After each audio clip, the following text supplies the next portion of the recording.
Hello and welcome to Newsfeed on Trust TV. I am Dorcas Yakubuzala, bringing you trending stories that people are talking about and sharing around the globe today. Nabeeha's sisters regained their freedom. NDLA intercepts hard drugs packaged in beverage. Women who wear wigs have low self-esteem, says veteran actress Taiwo Ajayi Lycett. Hamas releases 16-page report titled Our Narrative on October 7 attacks. Now, top on what's trending, the 4 remaining siblings of late Nabeeha Al-Kadriyah have regained freedom. It was earlier reported that the victims were abducted on Tuesday night, January 2, 2024, in the Bwari Area Council of the Federal Capital Territory. The bandits later freed the father to go and look for the ransom to secure the release of his children. His brother, Alhaji Abdulfatai, who led policemen to foil the abduction, was shot dead by the bandits. Now, the bandits also killed one of the girls after their family failed to pay the ransom demanded. A statement released by the FCT Police Command spokesperson, SP Josephine Adeh, says the victims were rescued from Kajuru forest in Kaduna State at about 11:30 p.m. on Saturday, 20th January. Alhamdulillah. Alhamdulillah. Alhamdulillah. Now, in another successful rescue mission, the Federal Capital Territory Police Command has once again rescued an abductee, Suleiman Sabo, from kidnappers in Sauka around Airport Road, Abuja on Sunday. The victim, who sustained injuries from being manhandled by the kidnappers, was rescued by FCT police officers at about 11:30 a.m. on Sunday.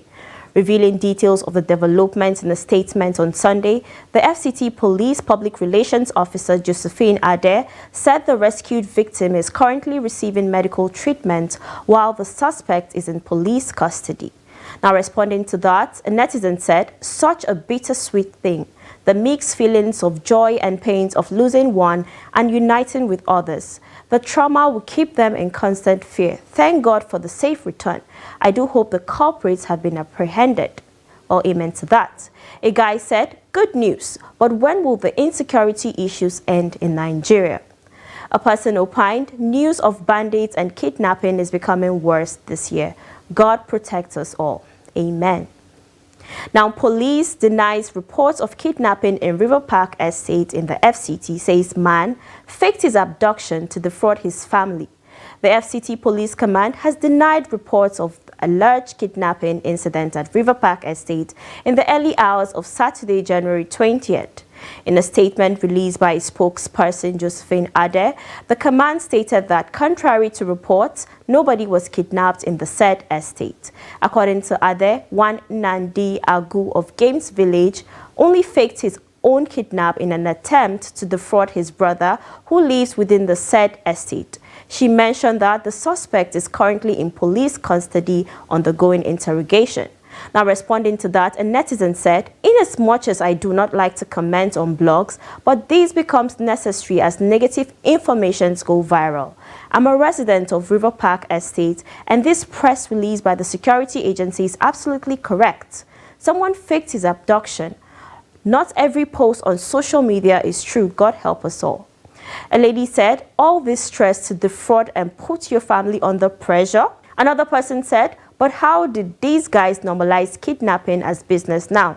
Now, next on what's trending, the Dangote Petroleum Refinery is to supply fuel to about 150,000 retail outlets operated by the Independent Petroleum Marketers Association of Nigeria, IPMAN, following a meeting between the management of the refinery and executives of the association. Recently, newsmen reported that IPMAN has scheduled a meeting with the management of Dangote Refinery as regards the supply of product to independent marketers. The latter agreed to supply product to over 30,000 members of IPMAN. Now, a netizen said, "There's so much talk about the refinery. I hope it is eventually able to refine a drop of oil." Another netizen said, "Please let the supply first begin before notifying the public of any confirmed development." Someone opined, "At what price?" Well, it seems like Nigerians are more concerned about the price. Now, let's take a short break, and when we come back, you see what a veteran Nigerian actress said about wearing wigs. Stay tuned. We started manufacturing leather since 1958. But the most important thing is that if the system is checked correctly, we won't have where we are now. If somebody has depression, they may just be very irritable and unproductive in the office. So you find on average already about 1 in 4, 1 in 5 Nigerians already have mental illness, a mental health condition that needs some form of attention. No matter how good an economy is, if the federal government goes bust, believe me, everything in the economy is just a matter of time it will go bust. So first of all, about maybe slightly above, below 70% is in federal government securities. If government has banned importation of fertilizer and states are doing it at the level of governance, but I believe that production and distribution of fertilizer should be left to the private sector. This is the general multi-purpose card, and it has a chip here. So this chip is about 80 kilobytes. The one that you get from the bank for ATM is just 4 kilobytes. So this is like 20 times.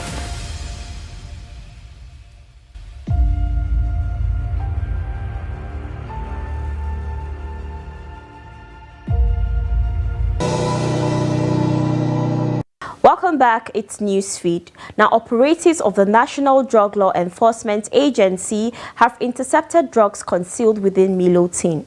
This was made known in a statement shared by the Director of Media and Advocacy, Femi Babafemi, on Sunday.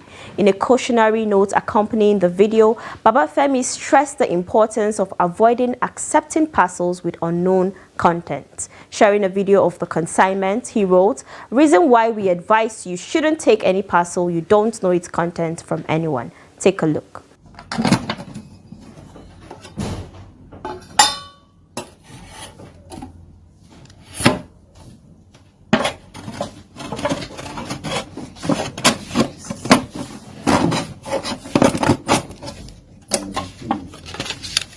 Now, a netizen said, "This is so dumb. How will a person carry Milo from Nigeria to abroad when Nestle is everywhere?" Someone said, "These people are so creative. Don't get angry if anyone refuses to help you take things abroad." Another opined, "Most times it's you people at the airport concealing the drugs there to implicate innocent people. That's why everybody should be extra careful." Now, next on what's trending, veteran actress Taiwo Ajayi Licence has said that African women who wear wigs to augment their beauty have low self-esteem. The broadcaster and National Honours Award holder made the remark in an interview with newsmen at a function in Lagos. She opined that God has blessed African women with the best kind of hair of all races and wondered why African women would rather go for human hair in coat instead of rocking their natural hair. Now, responding to that, a netizen said, "Says a woman whose face is sculpted with makeup. Please, people should dress their hair however they fit. Whether you wear a wig, you nurture your hair, hair extensions, braided hair with extensions, plaited hair, etc. Let everyone win. Amen." Someone said, "I totally agree. Wearing non-black people's hair to achieve what? Making them rich? That's a multi-million-dollar business. The money goes to Asian economy. Remind me of when Asian women are buying from Africa or black women again and making our women rich or African." Now, on the foreign scene, the Palestinian group Hamas has said there were faults in the October 7 attack it led on southern Israel, but claimed its fighters only targeted Israeli soldiers and people carrying weapons. In a 16-page report titled Our Narrative and published on Sunday, Hamas said it wanted to clarify the background and dynamics of the surprise attack it calls Operation Al-Aqsa Flood. If there was any case of targeting civilians, it happened accidentally and in the course of the confrontation with the occupation forces, read the report. In its first public report since the attack, Hamas said it was a necessary step and a normal response to confront all Israeli conspiracies against the Palestinian people. Now, a netizen said, "The sad part of all that has occurred, they don't owe anyone any explanation. We see them, we are aware of the hardships the Palestinians face and endured, and if anything, they are freedom fighters." A guy said, "You can see the results of the attacks." And a lady said, I stand with Palestine, but wondering why it took Hamas 3 months to come out with that. And now in sport, Super Eagles goalkeeper Stanley Nwabali has told Nigerians not to wait for him to commit a mistake, but to encourage him and the rest of the team as they chase a 4th African Cup of Nations in Ivory Coast. Pesero's decision to name Nwabali as the team's first choice caused a stir, with some praising his move as ruthless, while others believe Francis Uzoho has been unfairly treated. But in 2 games at the AFCON, however, Nwabali has brought something of calm and confidence between the stakes that the Eagles team had lacked since the unfortunate retirement of Carl Ikeme in 2016. Nwabali was rarely tested in the Eagles' 1-1 draw against Equatorial Guinea, but in the win over Ivory Coast, he came to the rescue of Pesero's men with an assured display, and a save-to-deny Jean-Philippe Grasso in the game earned him the Save of the Day prize. A netizen said, I'm not sure anyone thinks Uzoho was unfairly treated. He had his chances, time and again. Another person said, nobody is above mistakes, man. So don't be scared to make mistakes. Forget about criticism from others. Another person said, there is nothing like pride. Keep encouraging the young man. He is doing so well. Now onto a funny video of a typical explanation of the phrase small but mighty. Take a look. Mano, león, un león, un león. Dios mío, Señor, sálvame.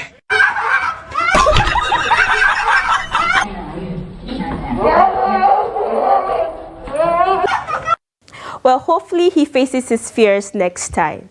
And that's all we have for you on Newsfeed today. Follow us and subscribe to all our social media platforms: Facebook, YouTube, Instagram, and X. Until next time, goodbye.